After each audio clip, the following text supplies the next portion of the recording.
হ্যাঁ বল। এই শালিকুতিয়া, কোথায় পড়ে আছিস তুই? টাইম দেখেছিস? 30 মিনিটের মধ্যে অফিসে এসে আমাকে নিউ রিপোর্ট ফাইলটা দিবি। প্রোগ্রাম আছে আমার, না জানি কার রাত কারটা নিয়ে ঘুমিয়ে গিয়েছিস। Chop grandpa. আমি কালটাতে একাই ছিলাম, তুই ছিলি কোনো 58 বছরের দাদুর সাথে। তোর তো আবার পচা কলা বেশি পছন্দ। জেনি কিভাবে কোনো বুড়ো দাদুর সাথে করতে পারে? ওহ ফাক, এখন অফিস পৌঁছতে হবে। ওই বেবি ক্যারট কুকির জন্য আমার এত দেরি হয়ে গেল। তে এভাবেই কুকিকে দোষারোপ করতে করতে ঝটপট রেডি হয়ে অফিসের উদ্দেশ্যে বেরিয়ে পড়ে। সে তার কাজ ক্ষেত্রে কোনো কম্প্রোমাইজ করবে না। জেনির হাতে ফাইলগুলো পৌঁছে দিয়ে তে অফিস ক্যান্টিনে কিছু খেয়ে নেয়। তারপর একটা মেল কলিগকে সাথে নিয়ে লাইভ রিপোর্টের জন্য বেরিয়ে পড়ে। পুরো দিনটা তে ভীষণ ব্যস্ত ছিল। একসাথে 3টে নিউজ কালেক্ট করেছে, এবার সেগুলো রিপোর্ট ফাইল করার পালা।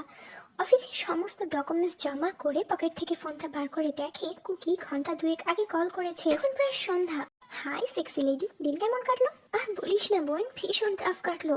চল, বড্ড খিদে পেয়েছে। হ্যাঁ চল। জানিস তে, আজ আমি ভীষণ হ্যাপি। হ্যাঁ, সেটা তো চেহারা দেখে বোঝা যাচ্ছে। তো বল, কাল কি 12 ইঞ্চি ঢুকেছিল? চুপ কুতিয়া। আজ অফিসে নিউ ডাইরেক্টর এসেছিল। আমার কাজ তার ভীষণ পছন্দ হয়েছে। নেক্সট মান্থ আমার প্রমোশন করিয়ে দেবে বলেছে। Oh my goodness. Jenny, wow, congratulation babe. তবে এই মাসটা কোনো ফাঁকি মারা যাবে না। স্যারের নজর তোর উপরেই থাকবে, মাইন্ডেড। হ্যাঁ ঠিকই বলেছিস, একটা মাস খুব সাবধানে থাকতে হবে। এরপর তারা রেস্টুরেন্টে গিয়ে খাবার অর্ডার করে। তাদের নেক্সট রিপোর্ট নিয়ে ডিসকাস করতে করতে খাবার শেষ হয়। তারা দুজনেই দুজনের কাছে এতটাই আপন, হয়তো বোনের থেকেও বেশি। তে জেনির প্রমোশনের কথা শুনে তাকে বিভিন্নভাবে গাইড করতে শুরু করে। হয়েছে আমার মা, এবার চুপ যা, আর জ্ঞান দিস না, আমি নিতে পারবো না। চল ক্লাবে যাই। জেনে একটা থাপ্পড় লাগাবো। এখনই বললাম না, এক্সট্রা ফুর্তি বন্ধ। এখন থেকে শুধু কাজ আর কাজ। ধুর বাল, ফুর্তি ছাড়া জীবন চলে না। আচ্ছা আজ চল, কাল থেকে কমিয়ে দেব। আচ্ছা চল। সেখান থেকে তারা নাইট ক্লাবে পৌঁছায়। অনেক রাত পর্যন্ত তারা সেখানে এনজয় করে। রাত প্রায় 11:30টার দিকে যে যার বাড়ি ফিরে যায়। জেনি আজও একটা ছেলেকে তার সঙ্গে করে নিয়ে যায়। তার মাথায় ঢোকে না, এই মেয়েটা কারোর সাথে সারা রাত লড়াই যুদ্ধ করার পরও কিভাবে ঠিক টাইমে অফিস পৌঁছায়। রুমে এসে ফ্রেশ হয়ে বেডে গা এলিয়ে দিয়ে ফোনটা হাতে নিল তে। 7টা মিসড কল ফ্রম কুকি। তে কল ব্যাক করলো। রিং বাজতেই ফোনটা রিসিভ হয়ে গেল। তে here, are you angry with me? কি যে বলো না কুকি, আমি সারাদিন ভীষণ ব্যস্ত ছিলাম। এখন একটু কাজের প্রেশার আছে। কি বলতে চাইছো? তুমি কি আমাকে সময় দিতে পারবে না? হোয়াই নট মাই বানি বয়, আমরা কালই মিট করতে পারি। আচ্ছা কুকি, আমি তোমায় কাল টাইম জানিয়ে দেব। আজ একটু ঘুমিয়ে নিই। ওকে বিউটিফুল, দেন গুড নাইট। আমি তোমার কলের অপেক্ষায় থাকবো। আহ, ইটস মাই প্লেজার। পরদিন ঘুম ভাঙতেই জেনিকে এই গ্লাসে লেবু জল নিয়ে তার সামনে হাসি মুখে বসে থাকতে দেখে তে। এটা নতুন না, তে বেশি ড্রাঙ্ক হয়ে গেলেই পরের দিন সকালে এটাই জেনির duty. Oh my sweetheart, তুই আমাকে এত কেন ভালোবাসিস বলতো? কে ভালোবাসে তোকে? যাতে তো দেরি না হয়, আমি ওই জন্য তোকে পিক করতে এসেছি। তুই ছাড়া আমার রিপোর্ট কমপ্লিট হবে কিভাবে? সামনে আমার প্রমোশন, ইউনো, একদম ফাঁকি মারা চলবে না। সোজা সাথে ভালোবাসি বলতে তোর আর চলে বল? আয় একটু বরফ ঘষে ঠান্ডা করে দিই। বাদ দে, ওঠ, রেডি হয়ে নে কুইক। টিফিন প্যাক করে এনেছি, অফিসে বসে খেয়ে নেব। মা রে, তুই কোন ভোরে উঠেছিস বলতো? তোর টিফিনও রেডি। এভাবেই খুনসুটি করতে করতে তারা অফিসে পৌঁছায়। আজকে শিডিউলও বেশ টাইট ছিল, তবে তে একজন বেস্ট রিপোর্টার। সে খুব ভালো রিপোর্ট সাজাতে পারে। সমস্ত প্ল্যানিং 4টে জুনিয়রকে বুঝিয়ে কাজে বসিয়ে দেয়। এরপর নিজে বার হয়ে যায় কুকির সাথে ডেটে যাওয়ার জন্য। কি ফ্রি আছো? আমার একটু দেরি হবে, ব্রোর সাথে আছি। তুমি প্লিজ একটু ওয়েট করো। আচ্ছা, ফ্রি হয়ে আমাকে কল করো। ব্রো, আমার ফ্রেন্ড আমাকে কল দিচ্ছে, আমি এখন যাই। তুমি তো আছো এখানে, তাই না? নো ওয়ে, এটা বিজনেস মিটিং কুকি। আমার থাকাটা যতটা প্রয়োজন ঠিক ততটা তোমারও। বাট ব্রো, আমি তো বিজনেসের কিছু বুঝিও না। কে ওই ফ্রেন্ড শুনি যে তোমার ফ্যামিলি বিজনেসের থেকেও বেশি ইম্পর্ট্যান্ট? ব্রো, এরকম কিছু না। দেন চুপচাপ এখানেই বসে থাকো। পুরো 45 মিনিট পর সেই মিটিং শেষ হয়। আর প্রায় সাথে সাথে কুকি কোনো দিকে না তাকিয়ে বেরিয়ে পড়ে। বোঝাই যাচ্ছে সে ভীষণ তাড়াহুড়োতে আছে। এমনিতেই ছেলেটা কারোর সাথে মিশতে চায় না, তবে যার সাথে দেখা করার জন্য সে এতটা এক্সাইটেড, সেই মানুষটাও নিশ্চয়ই ভীষণ special. Any staff? Yes, sir. How may I help you? আমার ভাইকে ফলো করো। কোথায় যাচ্ছে, কার সাথে যাচ্ছে, টাইম টু টাইম আমাকে ইনফর্ম করো, কুইক। ও এখনই নিচে গিয়েছে। Okay, sir. কে বলবে এই ছেলেটা আমার থেকে জাস্ট 10 মিনিটের ইয়ঙ্গার? একদম ছোট বাচ্চাদের মতো ট্রিট করতে হয় একে। ও অন্যদিকে তেহিয়ং কুকিকে অফিসের বাড়ি থেকে পিক করে। স্টাফটিও দেখে কুকিকে কারোর গাড়িতে উঠে যেতে, সেও একটি ট্যাক্সি বুক করে তাদের পিছু নেয়। Hello sir. কোথায়? স্যার, স্যারকে কেউ পিক করতে এসেছিল, স্যার তার গাড়িতেই আছে, আমি তাদেরকে ফলো করছি। গুড, এভাবে সব আপডেট দেবে। Okay sir. গাড়ি এসে সোজা ঢোকে একটা মুভি থিয়েটারের পার্কিং এরিয়াতে। তবে ট্যাক্সির ভেতরে যাওয়ার পারমিশন নেই, তাই তাকে বাইরে নেমে যেতে হয়। ভেতরে আসতে আসতে স্টাফটির নজরে আসে কুকি একটা মহিলার হাত ধরে ভেতরে ঢুকে পড়ে। স্টাফটির আসতে একটু দেরি হওয়ায় তারা দুজনে কোন হলরুমে ঢুকেছে সে আর বুঝতে পারে না। এই থিয়েটারে মোট 8টি হলরুম আছে। স্যার, স্যার কোনো মহিলার সাথে আছেন, ওনারা থিয়েটারে ঢুকেছে। What do you mean by মহিলা? মহিলা মেন মেয়ে মানুষ?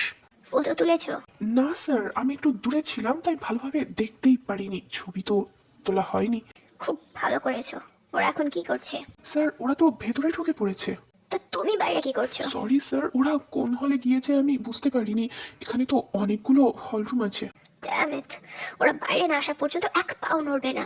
হ্যাঁ স্যার, কি দিন এলো আমার, কাউকে ভাবে ফলো করতে হবে ভাবিনি। How it's possible? 2 দিন হলো কুকি মাত্র কোরিয়ায় এসেছে, এখানে এসে ও ডেট শুরু করেছে। 2 ঘন্টা পর মুভি শেষ হতেই একে একে সবাই বেরিয়ে আসে। মিস্টার স্টাফ চোখ ঠিক করে সবাইকে পর্যবেক্ষণ করতে শুরু করে। একটা সময় তার আকাঙ্ক্ষিত চেহারাটি পেয়েও যায়, কিন্তু পাশের মেয়েটিকে দেখে সে সম্পূর্ণ বাকশূন্য হয়ে পড়ে। আচ্ছা কুকি, মুভি কেমন লাগলো? একদম ফাটাফাটি। তোমার কি কোনো গার্লফ্রেন্ড আছে? না, আমার কখনো কোনো গার্লফ্রেন্ড ছিল, আর না আমি এখনো এসব করেছি। তবে আমি এখন কাউকে পছন্দ করি, আর তার সাথে এগুলো করতেও চাই। তুমি জানো, you are my first female friend of my life. Oh really Cookie? I I needed to. Then কোথায় যাব? কোনো ভালো হোটেলে। আজ আমি নিজেও বাড়ি যাবো না, আর তোমাকেও যেতে দেবো না। Okay fine. তারা মূলত ফিল্ম দেখতে এসেছিল। তে আজ বিভিন্ন ছলে বলে কৌশলে কুকিকে সিডিউস করতে সক্ষম হয়েছে। তাদের সমস্ত কথোপকথনই মিস্টার স্টাফের কানে পৌঁছায়। সে নিজের কানকে বিশ্বাস করতে পারছে না। সে আবারও ট্যাক্সি করে তাদেরকে ফলো করে একটা 5 স্টার হোটেলে পৌঁছায়। তেহিয়াং কুকিকে একটা হানিমুন রুম বুক করতে দেখে স্টাফ সম্পূর্ণ ভগ্ন হৃদয়ে স্থান ত্যাগ করে। তার শেষ আশাও নিভে গেল। যাকে বিশ্বাস করেছিল সেই বিশ্বাস ভেঙে দিল। সে তার স্যারের ওয়ার্ডার ওয়াইজ তে কুকির একটা ব্যাক সাইড থেকে ফটো তুলে সেন্ড করে দিল। ছবিতে স্পষ্ট দেখা যাচ্ছে হোটেলের নাম, স্পষ্ট বোঝা যাচ্ছে কুকিকে। তেকেও বোঝা যাচ্ছে, তবে অচেনা মানুষ পিছন থেকে একটা মেয়ে মানুষকে আর কিভাবে চিনবে? এই মেয়েটার ছবি সে সামনে থেকে তুলে কখনোই তার স্যারকে সেন্ড করতে পারবে না, কারণ সে তার fiance. Cookie, you know how much cute of you? Yeah, I know. Come near me, darling. Taehyung, I love this decoration. Really? Then let's go on date. পুরো রুমটা নিউলি ম্যারিড কাপলদের জন্য সুন্দর করে সাজানো। অসংখ্য গোলাপের বুকে, রজনীগন্ধা, অর্কিড প্রভৃত ফুলের স্টিক। রুম জুড়ে শুধুমাত্র ক্যান্ডেলের আলো দুজন মানুষকে আরো বেশি এক্সাইটেড করে দিচ্ছে এমন পরিবেশ। কুকির শরীরের মিষ্টি ঘ্রাণ যেন সমস্ত ফুলের ঘ্রাণকে ছাপিয়ে গেল তের কাছে। সে ছেলেটাকে বিছানায় ফেলে কিস করতে লাগলো। এত নরম কোনো পুরুষের শরীর হতে পারে তের জানা ছিল না।